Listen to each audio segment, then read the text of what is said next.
Hey, welcome back to Kelly Drives. You know, tons of artifacts were pulled up ahead of that I-95 Girard Avenue Interchange project.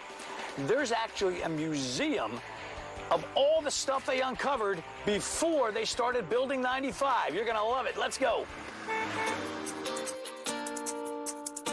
Before they built 95, this was an entire neighborhood here that encompassed all the neighborhoods. Let's find out how they lived at the Archaeology Center.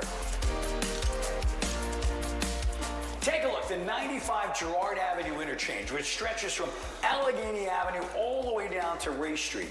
Before it was a highway, there's a lot of history underneath all that concrete, right? That's right, that's right. But we have a lot of history underneath I-95 Girard Avenue Interchange. It starts out because the Federal Highway and PennDOT are designing and operating this highway. This Aramingo Avenue, this used to be a canal called the Dundee Canal, as you'll eventually learn about. Okay. And that was water and a canal built and a stream going all the way back. Wow, up here, okay, yeah, Bridesburg is up here, is where I grew up. Our goal is to try and recreate everyday life of certain periods of time in the past, whether it's 3643 BC, or whether it's for hearts for Native Americans, because we're actually here from a Lenape land. So the Lenape were here early on. They were here for thousands and thousands of years, and they were really, really good plant and game managers. They really know their environment, and they did a lot of fishing here. This was a major fishing activity area, and these are some of their objects and implements. You can see from the fish weirs that they created and these net sinkers and all that they tied down. So you found all of these items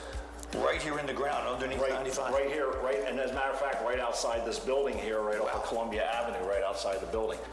Look at this crazy group on the wall. Hey, Penny, how are you? I'm good. How are you, Bob? Good. Who are those guys?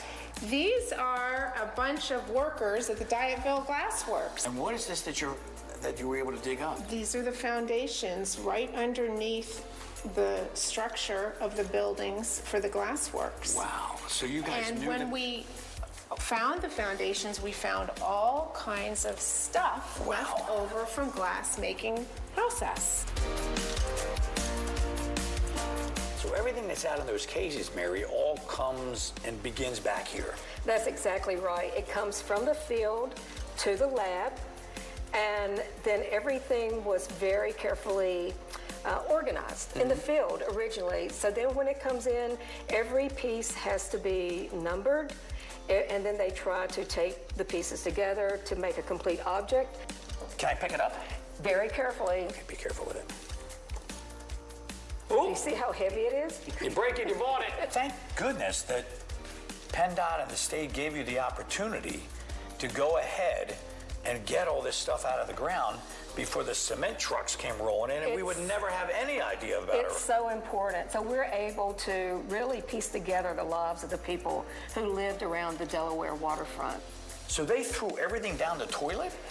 Think of a time when you didn't have trash pickup as we know it. You didn't have a trash can? If something, you know, they had the privies in the backyard, and it was basically a hollow chute. Like so right if here. something broke, you could throw it in. They threw the stuff down into the toilet. Right. When it got filled up, they filled it with dirt, and then they dug another hole? They would dig another one. So this is like the very first porta potty.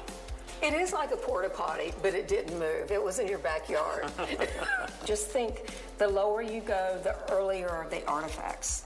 Well, let me ask you, who's got to get all the way down there? The archaeologists, I don't do that. No, me either.